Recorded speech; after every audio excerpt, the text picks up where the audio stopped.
Hello, you're listening to Wine Blast with me, Peter Richards, and my wife and fellow Master of Wine, Susie Barry. Welcome. Now, I am even more excited than normal about this particular episode because we're talking about a wine appellation with an interactive map that you can taste along to. I mean, how cool is that? Maps and wine, two great loves of your life, no? I think I can admit that. Am I safe admitting that? I think we already know. Okay, yeah. Now, appellation is a term we'd normally tend to associate with European wine regions. But we're not talking about Europe at all, are we? We are talking New Zealand. Now, here's a taster of what's coming up. Appellation Marlborough Wine drives good innovation, but just ensures that what's in the bottle is 100% Marlborough, because it's such a wonderful brand and it's so brilliant in the glass. And you could argue that, Sauvignon Blanc, as well as it's been a fantastic variety, is also possibly an Achilles heel. So it's all about keeping things fresh, invigorating, new, moving with the times, but making sure that what you're taking to market is exceptional. Winemaker Ben Glover there, who's also a proud member of Appellation Marlborough Wine, or AMW. We're going to be quizzing him about AMW and why, for example, the freewheeling and highly successful Marlborough region has felt the need to introduce an appellation in the first place. We'll also be having a bit of fun with AMW's brand new interactive wine map. Oh, yes. It even has a 3D function, which you, of course, Peter Richards, are worryingly excited about. And we have a delicious selection of AMW wines to taste, which bring that map to life, as it were, capturing in a glass the nuances of a region that is more diverse and intriguing than we might think. Now, this isn't the first time we've talked Marlborough on the pod, partly, I guess, because we're just such big fans of the wines. No excuses there. We just keep finding excuses to talk and About taste. Marlborough wine. Yeah. Now, we celebrated the region's 50th anniversary last season because the first vines of the modern era were planted in 1973 to much fanfare, and Frank Ukich declaring wines from here will become world famous, shortly after which most of those vines died from drought. It's a great story, isn't it? But it's crazy to think it only got going about 50 harvests ago, isn't it? Yeah. But yeah, we also touched on Marlborough in our episodes on New Zealand Chardonnay and Sauvignon Blanc from seasons 4 and 2, respectively. But in this programme, we wanted to get to grips with this new drive to guarantee authenticity in the glass via a voluntary appellation structure, something few regions outside Europe have dared to instigate. So we are grateful to Appellation Marlborough Wine for sponsoring this episode and allowing us to focus on this topic, including asking the difficult questions. Yeah, when something's about sort of transparency and authenticity, it must bear scrutiny. So that's what we're going to do in this episode. But first up, we should set the scene. And when we talk about Marlborough, we're talking about the engine room of New Zealand wine. This one region makes 80% of all Kiwi wine. So it's hugely important to the country. And incidentally, since we're talking stats, the Sauvignon Blanc grape variety accounts for 75% of New Zealand's production, nearly 90% of its exports, and 90% of New Zealand's Sauvignon Blanc is in Marlborough. Marlborough was where New Zealand's modern wine renaissance kicked off. Since then, it's been a wine region on fast forward, captivating the world with its uniquely expressive, vividly etched, characterful Sauvignon Blanc, springtime fireworks in a glass, if you like. And then more recently, adding the likes of Chardonnay, Pinot Noir, Riesling, and other strings to its bow. But that rapid development and success is where Appellation Marlborough Wine comes in, because Marlborough was so successful so quickly that concerns started to emerge about overproduction, about people making wines to trade on the Marlborough name without really delivering the quality in the bottle. So Appellation Marlborough Wine was founded in 2018, a challenging vintage, and the aim right from the start was to ensure origin and authenticity, to protect the reputation of the region by creating a voluntary code for members to adhere to, all under the trademark of Appellation Marlborough Wine. Yeah, to summarise the rules very briefly, for a wine to be AMW certified, the winery must be a member of AMW and abide by its code of conduct. Vineyards must be certified by a recognised sustainable viticulture scheme. All wines must be made from grapes that are 100% sourced from a clearly defined area within Marlborough, Wines must be bottled in New Zealand and all wines must meet minimum quality standards. Every wine has to pass an independent blind tasting process as being a true expression of its region and grape variety. Now, in 2024, AMW also added a minimum sugar ripeness level requirement for grapes at harvest. So unless the fruit was destined to make low alcohol wine, Sauvignon Blanc grapes, for example, have to exceed 18 bricks at harvest, which roughly equates to just over 10% alcohol.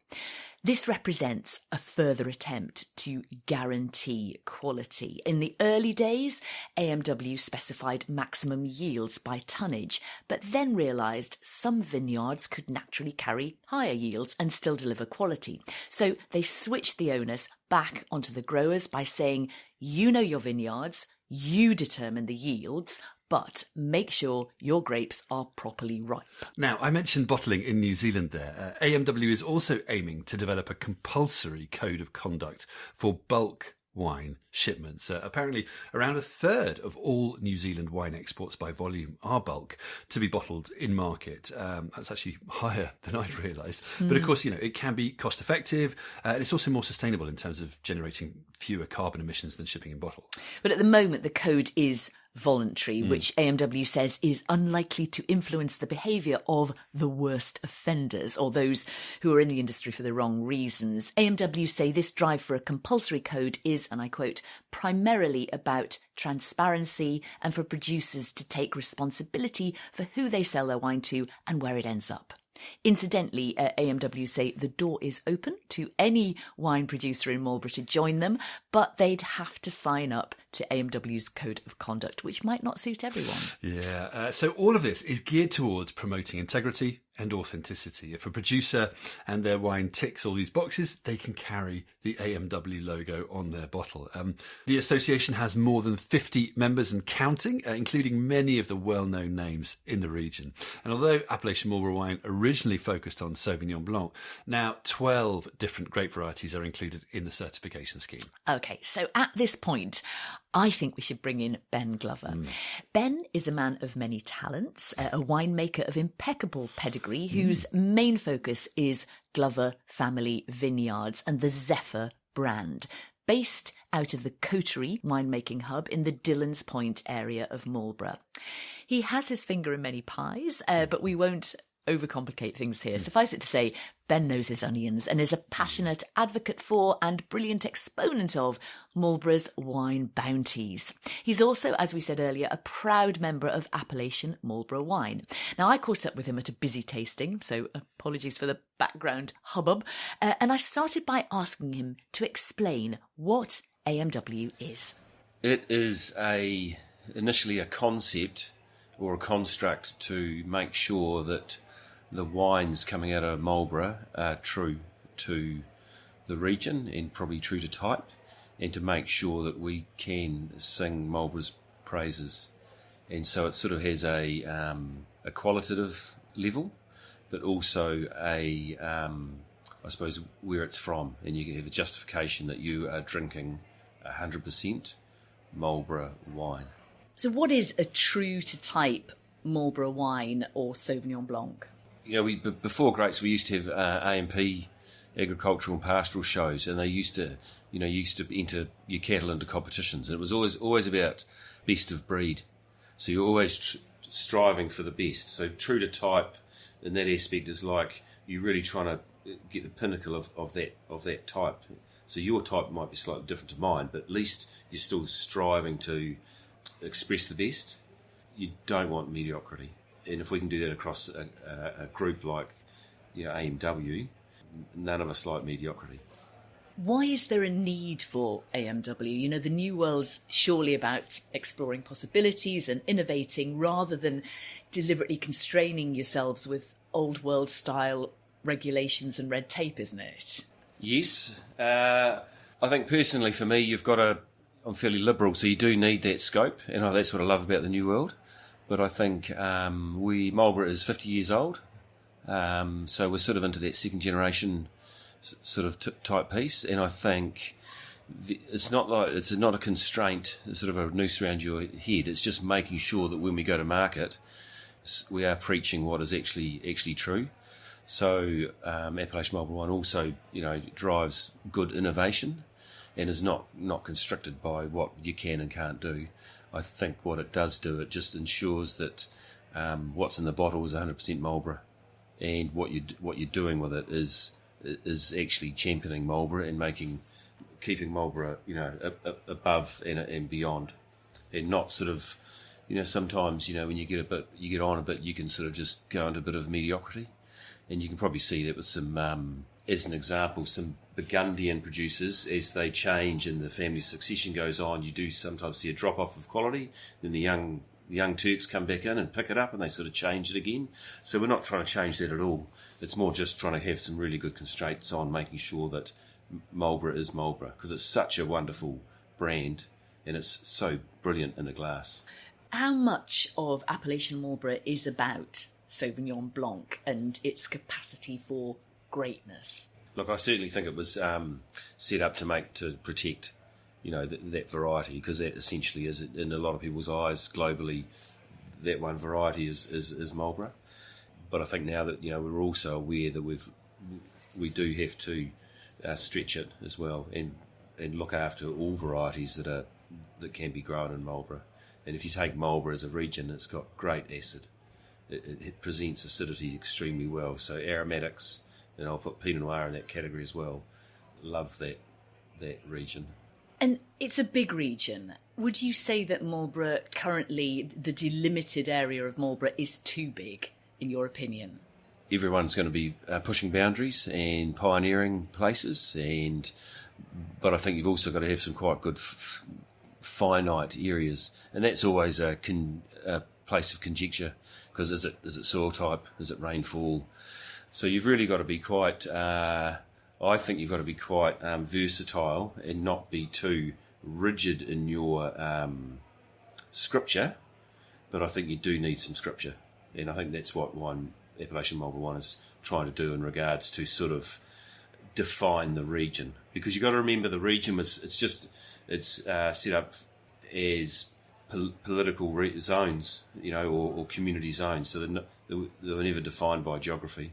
They were just drawn. And so are you trying as a group to make the wine growing area smaller? Yeah, we're certainly exploring that to see how best to do that. How many hectares would you ideally think would be right, and what land is good enough? See, I don't subscribe to a quantitative number. It's probably more qualitative, so you can have as many hectares as you like. But I think if you're in, you're growing grapes in a swamp, they've never naturally grown in a swamp before, so you could argue that way.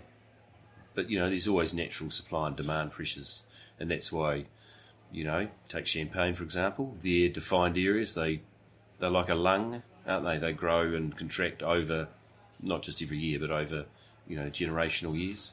So at least if we can get something in place that sort of defines us, it also shuts down any naysayers that go, it's just Sauvignon Blanc and it can be from anywhere. You've also got to remember legally you can put 15 up to 15% of something different into your wine. Something different? Yeah, like other Sauvignon from other regions or other varieties or different years. And so what this does, hand on heart, you're drinking 100% Sauvignon Blanc from Marlborough.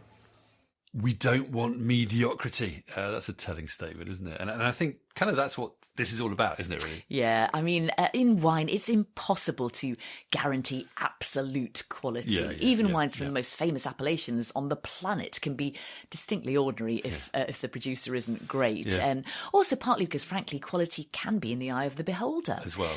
So there's only so much you can guarantee when it comes to official designations, but you can see what they're trying to do here. Yeah, totally. And any region will have growing pains, and it makes sense to get ahead of the issues before they start to, undermine confidence among your target market, I guess. And so in that regard, it does make sense to try to restrict where vines can be planted, so you don't end up getting wine labelled as Marlborough, but which has been grown in places that frankly just aren't fit for purpose, like a swamp.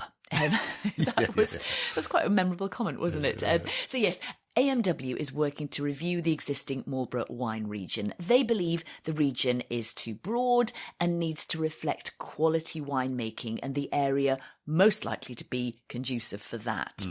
They say the current regional boundaries incorporate significant areas of land we believe are inappropriate for winemaking. Yeah, so you can get a sense of why certain Marlborough producers felt the need to create AMW, which might otherwise seem counterintuitive, I guess. But let's take a breath before we come back for more of Ben's strident views, as well as map and wine-related fun. By way of recap so far, Marlborough in New Zealand is a wine region on a roll. Such has been its success over the last 50 years or so that a group of quality-minded producers has banded together under the Appellation Marlborough Wine banner, as they say it, to promote origin, integrity, authenticity and environmental stewardship in their wines. And on their very smart website, they are now launching a brand new interactive map, something we'll be coming back to shortly. I can feel you chomping at the bit. Come on. But before we survey the terrain, let's hear from Ben Glover on the geography of Marlborough and its wines. Marlborough is at the top of the South Island, and it's on the east coast. And essentially, Marlborough has got two valleys that run east-west. The more northern one is the Wairau, the more traditional one, and then the other one is the Awatere. So they're sort of your main valleys. And then you've got what we sort of call the southern valleys. And crudely, they've been our sub-regions, but they've just evolved naturally. And then we're getting more and more newer sort of sub-regions coming in, which is the Appellation team have sort of recognised, and they're just trying to pinpoint more of these sort of smaller, unique parcels. So it's still an ever-changing evolution of what you're trying to talk about. Now, you have a brand new interactive map that's about to be launched, as I understand. Tell us about that and, why it's important. To be able to have a map that's interactive, particularly in today's age where you're extremely digital and it's touch, I think it's a fantastic innovation. There are some of us that still like the tactile printed map on the wall.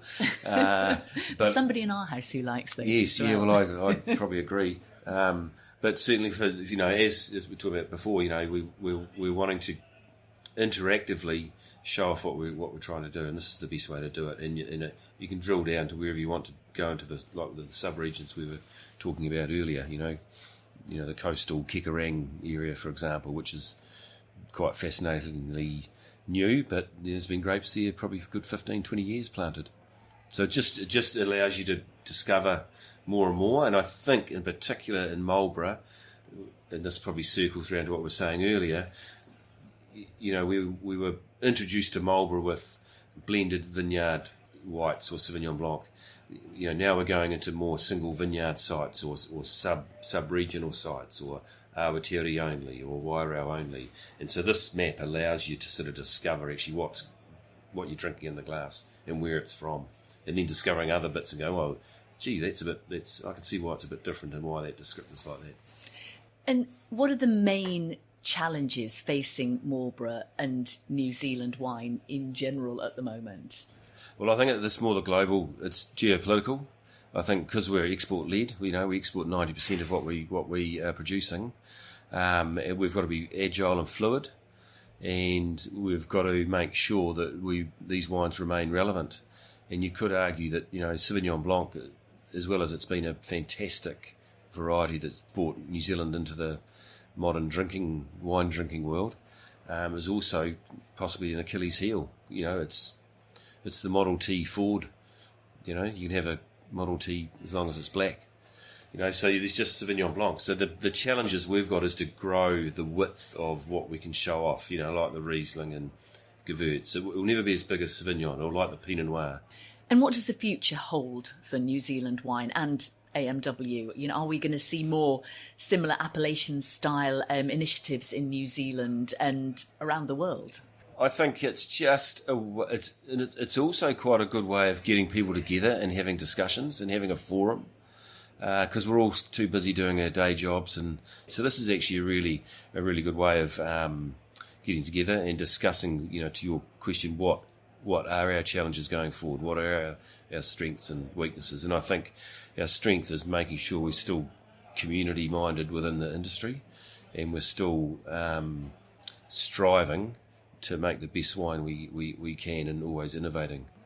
So this map, and I am playing around with it now, zooming in and out, going all 3D on this thing. Yes, I can. I'm the master of this universe. It's great because it really helps, as Ben says, sort of discover what you're tasting in the glass, explore why these wines taste like they do, which is far more than just one monochromatic flavour profile. Yeah, exactly. So we are going beyond Marlborough Sauvignon Blanc as the Model T Ford you can have in any colour as long as it's black. And we're starting to understand how and why it can be really quite diverse within Marlborough. And not just Sauvignon, of course, but also things like Chardonnay and Pinot and beyond. Yeah, now, so I've got my finger on the trigger when it comes to map. You and we've got a table bristling with Sauvignon Blanc bottles here. I'm very, very excited. Where are we going to start? How are we going to do this? What we wanted to do is, didn't we, use these wines to bring the map even more to life, as it were. Yeah. So we should kick off by saying how brilliant it is that AMW has developed this map,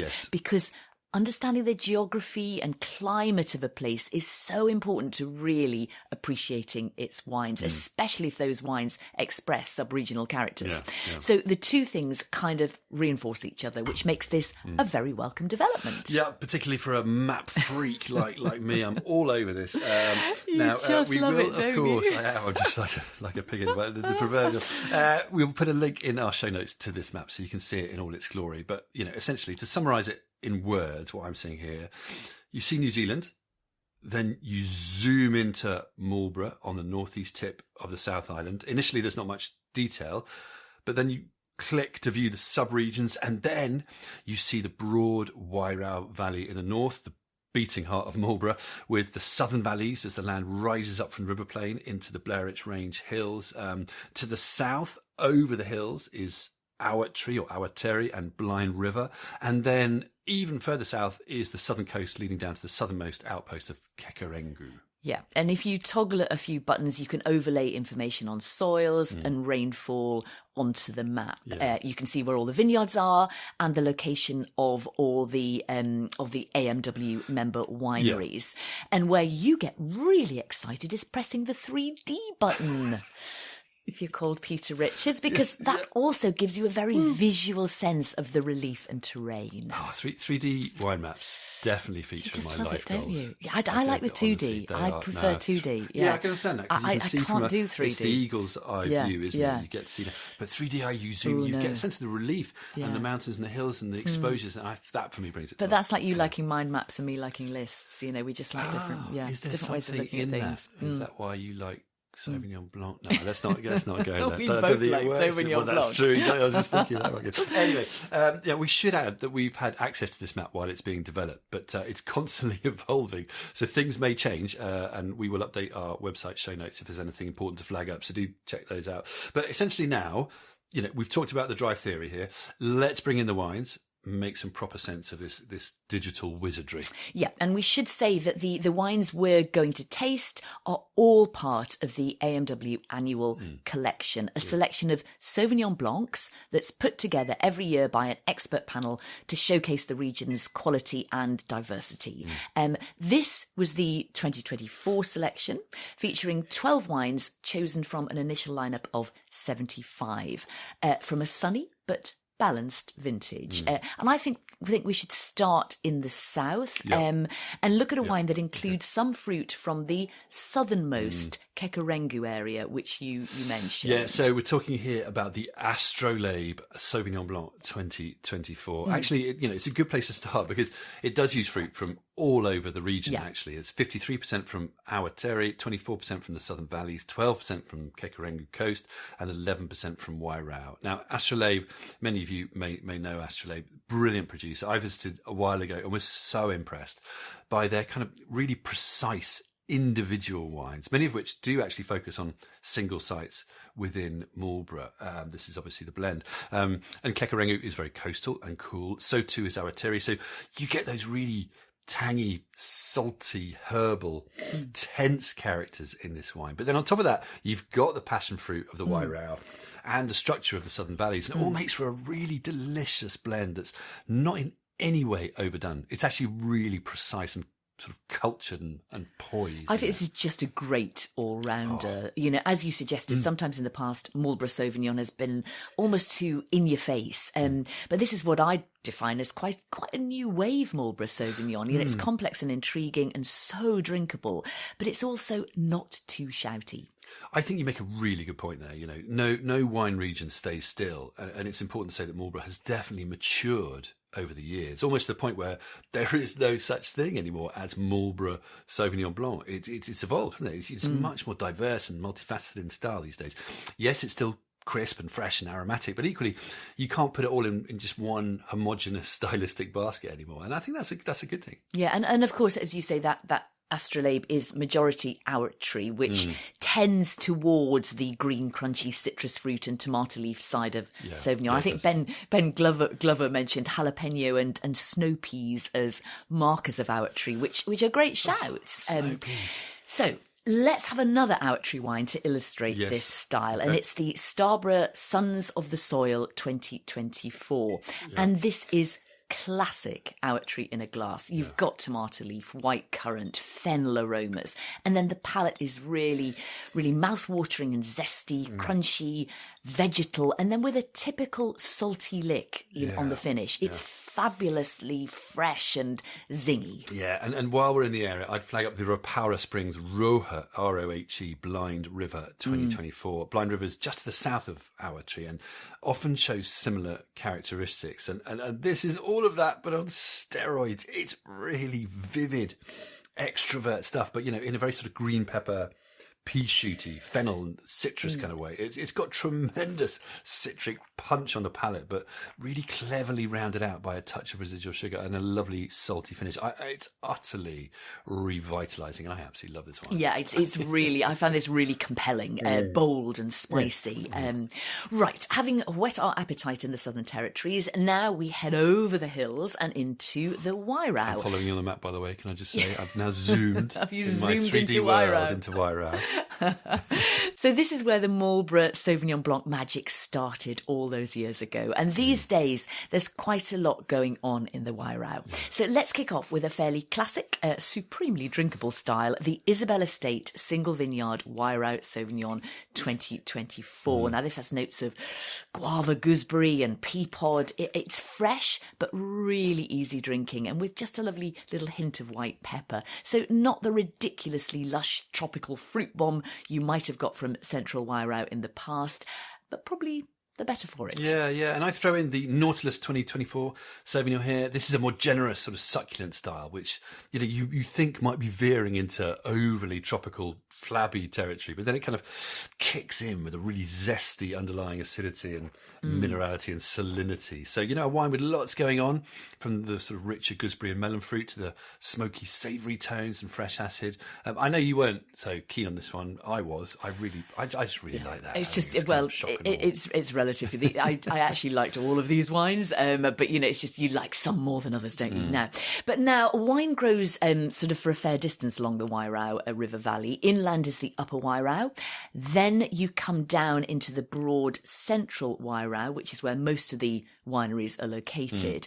And then in the more coastal or river delta country, you have the Lower Wyrau, and in that area is Dillon's Point, which we mentioned in relation to Ben's wines. And we've got a wine from there, the Ahika Blackmore Sauvignon 2024. Now, this area tends to give more herbal styles. Ben described it as greener, riper herbal. And that's exactly what this one shows, isn't it? You've got grassy asparagus and gooseberry aromas with a tangy citric, but also juicy peach palate. And again, that hint of salt and spice on the finish. They're really nice, that one, actually. Now, one of the most intriguing areas within Wyrau are what's called the Southern Valleys, where you move from the alluvial river plain soils into the clay-based soils of the hills on the southern side of the plain, into a series of north-south valleys. This is Pinot Noir and Chardonnay territory, but Sauvignon can also be good here in a more structured style, usually sort of less tropical or citrus, but intriguingly savoury. Ben described the style here as sort of robust, fleshier, with more width compared to the fresher styles off stony alluvial sites. And I've got one here, the Arntsfield Nature's Path 2024, which is all about kind of roasted herbs and flinty, smoky, sort of struck match savouriness. It's a really impressive wine. Yeah. Not obvious, but no. And it's also, I just want to mention here that Arntsfield has possibly the longest winemaking history in the region. Scotsman David Hurd planted a small muscat vineyard here in 1873. It was for personal consumption and it petered out over time, so it doesn't really count. But it's a special property, quite emblematic in Marlborough, and a nice story, as is our final winery and wine of this segment, which is also from the Southern Valleys. Dog Point Sauvignon Blanc 2024. Now, regular listeners will know this is one of our all-time favourite wineries for many reasons, but mainly because their wines are so reliably fantastic. And this one is no exception. It is stunning. It's packed full of, smoky, flinty curry leaf aromas, perfectly judged succulent fruit. You've got gooseberry, pink grapefruit, passion fruit, and a salty, savoury, juicy finish. It lingers. It beguiles. It's just sensational. Yeah, in my tasting note I wrote, it dances a merry jig on the palate, which is, of course, utter nonsense. It is But I fairly think you get a sense of how enthusiastic I was at the You moment. were jigging around. Mentally. Anyway, you talked earlier, about New Wave Marlborough Sauvignon. Well, this for me is New Wave Marlborough Sauvignon, or rather, one expression of it. And it's glorious. I defy anyone not to think that's glorious. Anyone who loves Sancerre or Puy Fumé, or frankly, just white wine, should try this. Yeah, so we've touched on really quite a big range of stylistic diversity within Marlborough Sauvignon all illustrated by our interactive map, but brought to life in the glass by some serious producers doing an excellent job. Yeah. And of course, we've only just scratched the surface with a handful of wines, when in reality there are hundreds of different expressions, especially when you include things like oaked Sauvignon, orange Sauvignon, sweet Sauvignon, not to mention all the other varieties grown in Marlborough. Yeah, there's so much to discover, isn't there? On which note, you asked Ben a final few questions about his own wines, didn't you? Specifically in relation to his coterie winemaking hub, or Custom Crush, which he set up to encourage innovation within Marlborough wines, and also his Zephyr wines. Yeah, I couldn't help it, because I'd read something Ben had written saying he wanted to, and I quote, positively disrupt for the betterment and future relevance of our region. So I asked him, what was he aiming to disrupt? Well, that sort of came around when a mate of mine, Ryan Wardman, and I bought a winery, the old Saracen winery, and we renamed it the Coterie. And the coterie is sort of a term that means a group of like-minded people, and that's normally a disruptive group. And we've put that together to try and rip the beige quilt off Marlborough and show everyone that there's actually some really smart wines coming out of Marlborough, because it's always the challenge in the marketplace when you've done so well for 20 odd years as a variety, you're going to get some knockers, and there's going to be a bit of tall poppy. So it's all about keeping things fresh, invigorating, new, moving with the times, but making sure that what you're taking to market is exceptional. Talking of fresh, and staying on the subject of disruption, your website describes your MK3 Zephyr Sauvignon Blanc as having, not disruptive, but corrupt acidity. Now I'm fascinated. What is corrupt acidity? That's just a bit of poetic license from me, to be honest, on the back label. If you take Marlborough as a region, it's got fantastic acidity, even in its Pinots. The great Pinot out of Marlborough has a lovely acid drive, and then it has tannins and cherries. So the Mark III Sauvignon Blanc is just a different take on the more traditional style, and corrupt acidity is sort of bringing in savoury, saline, umami notes wound around the acid profile and the tension that what drives that wine. So we're really trying to get layers into it, and also almost like it's just a really good white wine. So almost not saying you're removing it from being a varietal Sauvignon, but it's got a whole lot of other nuances going on. So it's really trying to take that mindset that, oh, this is, I can put Sauvignon Blanc into a pigeonhole and this is what it is. I'm trying to stretch it and really show off what else that variety can do. Ben, thank you so much. No, thank you.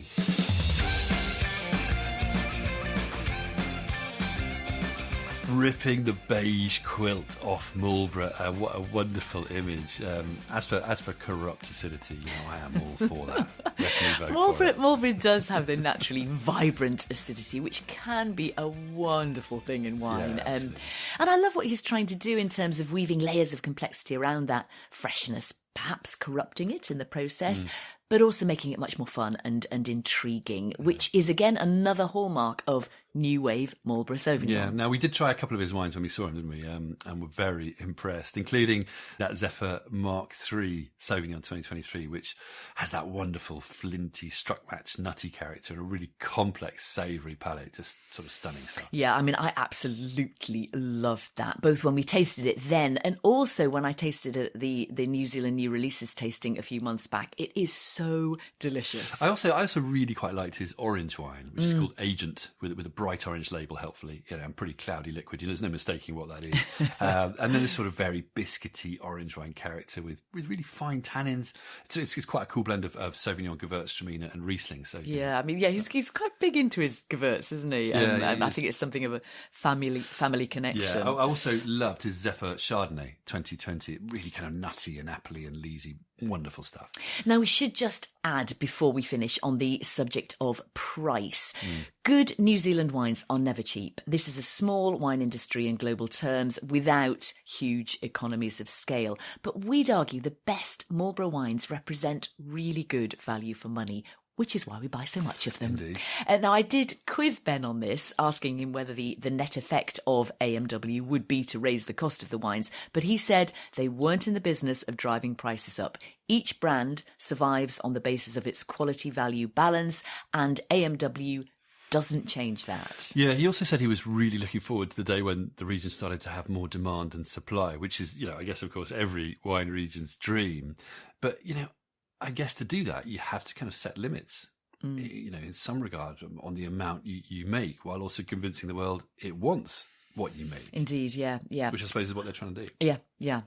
So by way of closing summary, Appellation Marlborough Wine is an initiative aimed at safeguarding the enviable reputation the Marlborough region has built up for bright, expressive, immensely satisfying wines.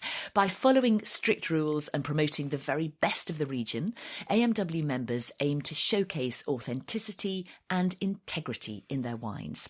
They've also made a fun interactive map we can play around with that helps make sense of the increasingly diverse and nuanced styles coming out of Marlborough today. So look out for that logo and have a play around with that map too. It's all great fun. We'll put a link to it on our show notes where you can also find all the details of the wines we've recommended. Thanks to Ben Glover, and of course thanks to you for listening. Until next time, cheers.